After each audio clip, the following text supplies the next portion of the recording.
Hey everybody, welcome to What the Flick. Alonso, Duralde, Robert Abele. The Knick Season 1 is over with Crutchfield. Take a look.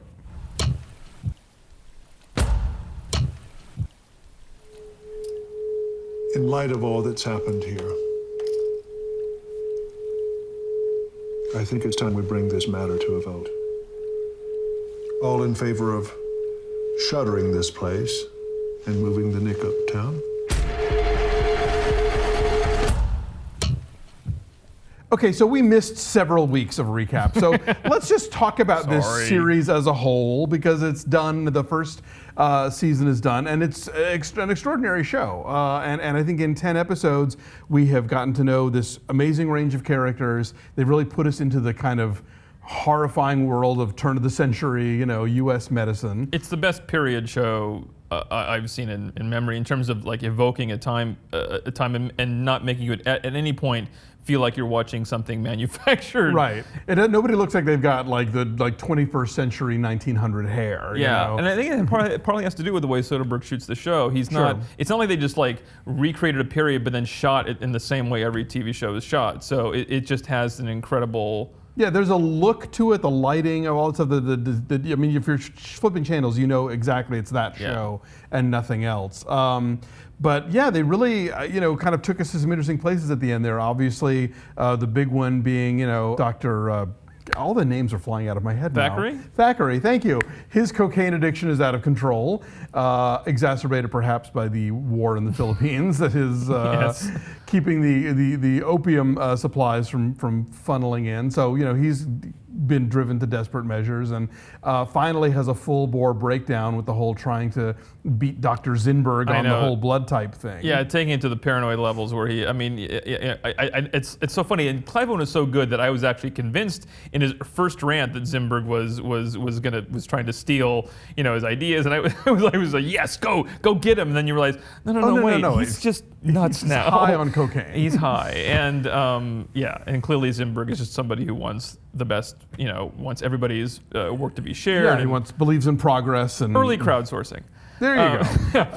But Bertie, obviously now, I think his thing this whole season has been about he's staying at the Knick partially because he reveres Dr. Thackery and also because he is in love with the nurse, and now, of course, both of those illusions have shattered. Oh yeah, I mean, and who knows if he's going to care about being at the Knick once it moves uptown? I mean, so also, do we know it's moving uptown? I don't. That was the implication from that board meeting, So yeah, I mean, that's certainly a thing. And the one character who's left, I'm not really sure where he stands, but like, 'cause he's left basically unconscious on the ground, is Algernon. He just goes and gets beaten up, and he doesn't really have a final moment where you can kind of look in his eyes and see where he's at, But I think the thing with him is that we have seen him best such larger opponents, in other fights, that clearly he just needed, that classic, I got to feel something, And he wanted to be knocked out. He wanted to be knocked out, yeah. And so the wedding takes place, and you just know that's going to be a shit show between being dragged away from New York, not getting to work, and that creepy father-in-law. There's a lot of messy there, and the heartbreak of not being able to have the child with the man that she really loves, but. I guess she's right. I mean, even in France and Liberia, the world was not ready for that kind of stuff. No, and it was interesting to see the nun going, oh, why don't you just have it, and then because you're getting married. I mean, what's the big problem? You just say and she's like, no, I can't do that. But and then. I even though it was a jokey final shot, I kind of loved the final shot. No, it's a great final shot. I kind of saw it coming because I read The Road to Wellville, and I knew about heroin as kind of a, over the counter, not over the counter, but like a mainstream medication at the time. No, but I mean, you knew it was coming just the way just the previous shot with the guy explaining how Bayer has this new. You think, oh, it's probably heroin. But I just loved that it was they just like. And also that bottle was just fantastic. Heroin written to look like it was like Tang or something, I mean, just a fun new product that'll help things. It makes you a hero. Yeah. Yikes. Just take it once a day. So yeah, I'm super impressed with how this show worked out. I'm unclear why certain people are unhappy with the storytelling, or they praise Soderbergh, but they don't like the writing. I think the writing on this show is actually quite great. Oh, it's terrific. Yeah, and it's finding new ways. Stories that we've seen before in other TV shows are just feel new again because of the setting and because how carefully they've created this world.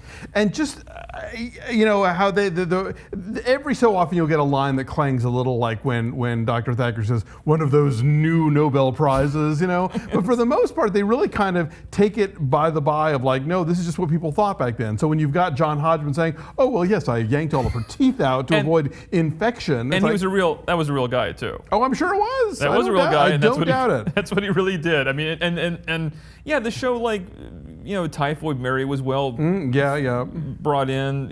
Being able to reference the war in the Philippines as a reason that there's not enough coke. I mean, it's like these are all well threaded in this season. I thought. And again, I give this show so much credit because I always say that there's so many period pieces where racism is presented as this thing that mean people did, so that modern audiences can watch them and think, oh well, I wouldn't be Sissy Spacek, I would be Emma Stone, in The Help, for example. Right. Whereas this one, it's like, no, even educated, otherwise progressive people were also racist pieces of shit because it was endemic in the culture. It was ingrained in the culture. It was systematic, and so it's not a thing that you opted out of because you were too cool for it. Oh, and you can tell that, there's that line in the episode where Everett's complaining, and Thackeray's like, well, just go and come back and show him, and show Algernon that you're better. Right. I mean, so to let you know that secretly, of course, he would rather have Everett there. Of course, but he can't right now because right now people have to be